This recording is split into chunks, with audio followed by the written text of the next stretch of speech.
En séjour dans la province du Lualaba, le ministre d'État en charge de l'entrepreneuriat, petite et moyenne entreprise, a été reçu par Madame le gouverneur intérimaire ce vendredi 12 novembre 2021. Eustache Mouyanzi a conduit une délégation constituée de quelques membres de son cabinet et du directeur général de l'autorégulation de la sous-traitance dans le secteur privé en RDC. Après entretien avec Fifi Masuka Saini, il a confié à la presse que l'objectif de sa mission est la vulgarisation de la loi sur la sous-traitance. Avec l'autorité provinciale, qui nous a accueillis chaleureusement, et avec toute la province, toute la joie, la chaleur de l'accueil à l'aéroport. Nous pensons qu'à l'issue de cet après-midi d'échange, cette mission d'échange, des entreprises principales qui évoluent dans les différents secteurs de l'économie nationale, et principalement les secteurs miniers, vont effectivement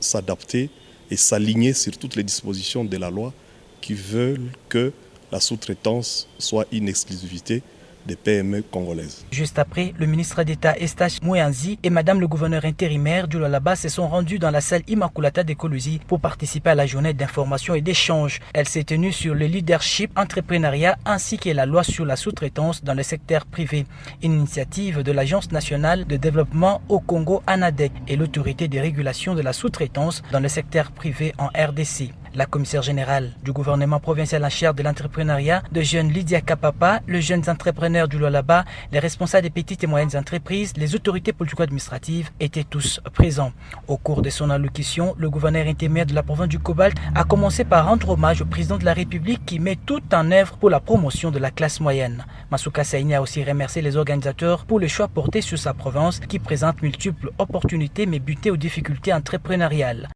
C'est ainsi que la synergie dans les actions de ces deux institutions permettra une prise en charge totale de l'ensemble de processus entrepreneurial au niveau de notre province. Je tiens encore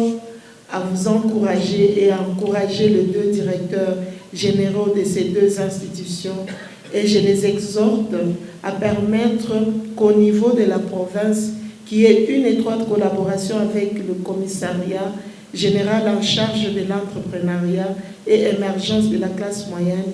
afin de pouvoir établir une feuille de route pragmatique pour la promotion de petites et moyennes entreprises et de la sous-traitance au Lualaba.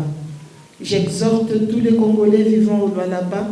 de prêter oreille attentive à la sensibilisation que feront ces deux institutions, car toute entreprise, quelle que soit sa taille, a d'abord été une simple idée. Le ministre d'État en charge de l'entrepreneuriat petite et moyenne entreprise a tout de même reconnu les imperfections dans l'application de la loi sur la sous-traitance en RDC. Il a par ailleurs promis qu'il ne ménagera aucun effort pour l'épanouissement de ce secteur dans le relais de la vision du chef de l'État Félix Antoine Tshisekedi Tshilombo.